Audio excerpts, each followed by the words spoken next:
సత్తిగా cycle గాలి గాలి కొట్టా. టైర్ పంచర్ అయింది. రే మాదయ్య దాన్ని అతికించు. అన్నా హ్యాండ్ బార్ బెండ్ చేయాలన్నా. Hand bar బెండా? నేను తీస్తాను.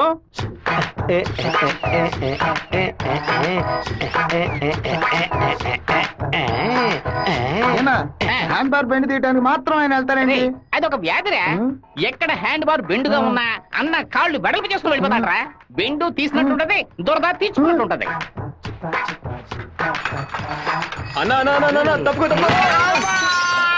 బద్దలై ఉంటుంది. ఏంటిది 2 గుడ్లు పగల కొట్టావా? 2 గుడ్లు పగిలినందుకే అంతరాన్ని బాధపడుతున్నావే. ఇక్కడ నా పరిస్థితి చెప్పింది కొనేమంటరా? రారా బావా, 10 సైకిల్ అద్దెకి కావాలరా. ఎందుకురా బావా? పక్కూరోళ్ళ పంచలు ఓడదేయడానికి వెళ్తున్నారా? బైక్ లో పోవచ్చు కదా. బైక్ అయితే పెట్రోల్ అయిపోయినా పంచర్ అయినా మోసుకురాగలమా? అదే సైకిల్ అయితే ఈజీగా మోసుకురావచ్చు. సూపర్ ఐడియా రా బావా. నా సైకిల్ మొత్తం తీసుకెళ్ళండి. అద్దె కొడి పోతూ తొక్కండి రా, స్పీడ్ గా తొక్కండి. మామా అందరూ అక్కడే కూర్చున్నారు. ప్యాకాట అనుకుంటారా? ప్యాకాట మిమ్మల్ని ప్యాకాట అంతే పోవరా ఇక్కడి నుంచి. రండి చూసుకుంటారు.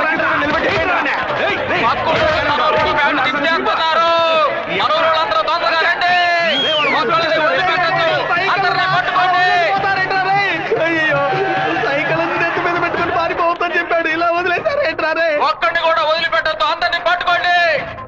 ఇలా వరకు తీస్తున్నావేంట్రా? గోలీ సోడా ఇప్పించావంటే దాహం తీస్తుంది. సైకిల్ తీసుకెళ్ళడానికి వాళ్ళు ఇక్కడికే రావాలి. అందరూ అట్టాగా కూర్చోండి. అందరూ కూర్చోండి. పెట్టించాడు, నువ్వు ఖాళీ చేయించావు.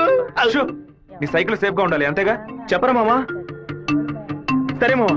ఇప్పుడు చూడు ఏం జరుగుతుంది.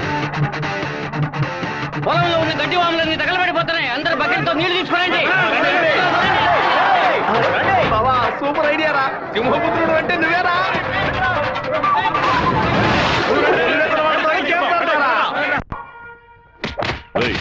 భైరవుడి గుడికి దండం పెట్టుకుని వెళ్ళిన వాళ్ళు అమ్మవారి గుడి పెట్టి ఏం చేస్తా ఉంటారా?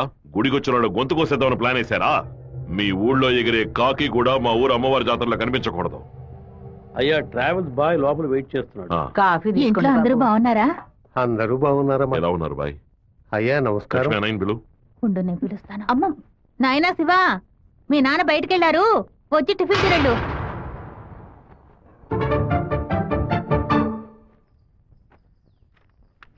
భలే ఇరికించావు కదమ్మా. భర్త దగ్గర మంచి భార్య అని పేరు కొట్టేయడానికి. ఎన్ని రోజులని ఇలా దాక్కుని తిరుగుతావు? ఇదిగో శివ, 3 ఫోటోలు ఇచ్చి ఓ సంతకం పెట్టు. నా పేరు మీద ప్రాపర్టీ కొనబోతున్నారా? బాబు నీకు పాస్పోర్ట్ తీయబోతున్నావు. విదేశాల్లో పని చేయడానికి వెళ్ళబోతున్నారు. పిల్లాన్ని విదేశాలకు పంపిస్తావా?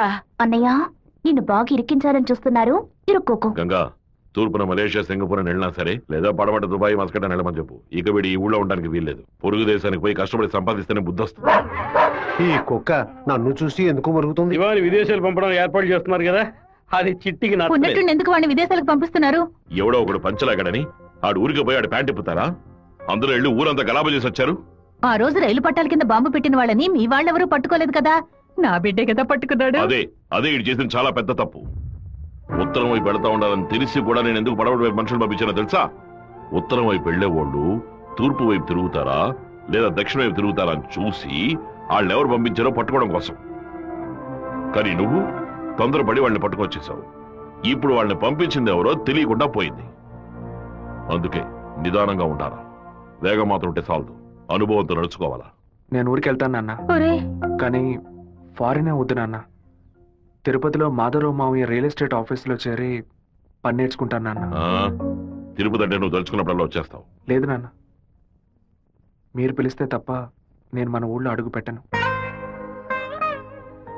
మరి పాస్పోర్ట్ తీసంటే పెట్టండి, ఎప్పటికైనా పనికొస్తుంది. ఏంట్రా మావా? నాన్న చెప్పింది కరెక్టేరా. ఆయన వాళ్ళని తెలివిగా పట్టుకుందాం అనుకున్నారు, కానీ నేనే అనవసరంగా చెడగొట్టాను. నాన్న చెప్పినట్టు వెళ్ళి కొద్ది రోజులు కష్టపడి చూద్దాం. అక్కడెవరితోనూ గొడవలు పెట్టుకోకరా. సరే అమ్మా, అన్నం తింటూ ఉండు. లక్ష్మి అమ్మ జాగ్రత్తగా చూసుకో. వస్తానమ్మా. సరే బాబు. బాబు రండి, కారెక్కండి. నేను బైక్ లో వెళ్తాను. మన వాళ్ళందరూ నీకోసం అన్ని బళ్ళలోనూ డీజిల్ ఫిల్ చేసుకుని లైన్ లో వెయిట్ చేస్తున్నారు. నేనేమో తిరుపతికి ఊరేగింపుకి వెళ్తాను. 4-5 కాలంలో హడావుడిగా నా గొప్పతనం ఏంటి, పవర్ ఏంటి, అంతస్తు ఏంటి, నేను కొడుకుని పెద్ద నుంచి చెప్పడానికి నేను బైక్ లోనే వెళ్తానన్నా. అంటే తిరుపతి వరకు బైక్ మీదే వెళ్తావా? బైక్ బస్సు పైన ఉంటుంది, నేను బస్సు లోపల అరే ఉంటాను. బావా ఎవర్రా నిన్ను ఊరు వదిలిపెట్టి వెళ్ళమంది? మీ నాన్న నేను న్యాయం అడిగి వస్తానుండు. వద్దురా, లాగుతురా వద్దు, నా మాట వినరా. లాగుతుంటే చెప్పు పగల కొట్టావు. కొట్టకుండా ముద్దెట్టుకోమంటావా మావా? ఏదో బిల్డప్ లేవద్దు. ఎలా సత్య, మెయిన్ రోడ్డు నోరు మూసుకు వెళ్తుంది, నువ్వు చిన్న సందుగాడి నువ్వేంట్రా ఎగురుతున్నావు? ఏమన్నా ఓ, ఈ ఏరియాలో సిగ్నల్స్ మొత్తం కట్టా? నీ కొడుకుని ఊరుకు తోలేసానని కోపమా? మనకున్నది ఒకే ఒక మగబిడ్డ, వాడు మనకి దూరంగా ఉండాల్సిన కర్మ ఏమిటండి? చూడగంగా, నేను రోజు పంచాయతీలు చేసేవాడిని, అందులో నలుగురు కొట్టాల్సి వస్తుంది. ఒకళ్ళిద్దరు సర్దుకుపోయినా ఇద్దరికైనా సరే కోపం ఉంటుంది కదా. నా మీద పగ తీర్చుకోవడం కోసం నా కొడుకునేమి చేయకూడదు కదా. అయ్యో, ఆడు క్షేమంగా ఉండాలనే ఊరికి పంపించాను.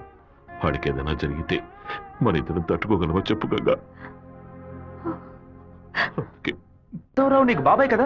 రే అవన్నీ తర్వాత మాట్లాడుకుందాం, ముందు బండి ఎక్కరా. ఈ ఆఫీస్ ఇంకా అలాగే ఉందంటే. బాగున్నారా? మావయ్య ఎలా ఉన్నావు?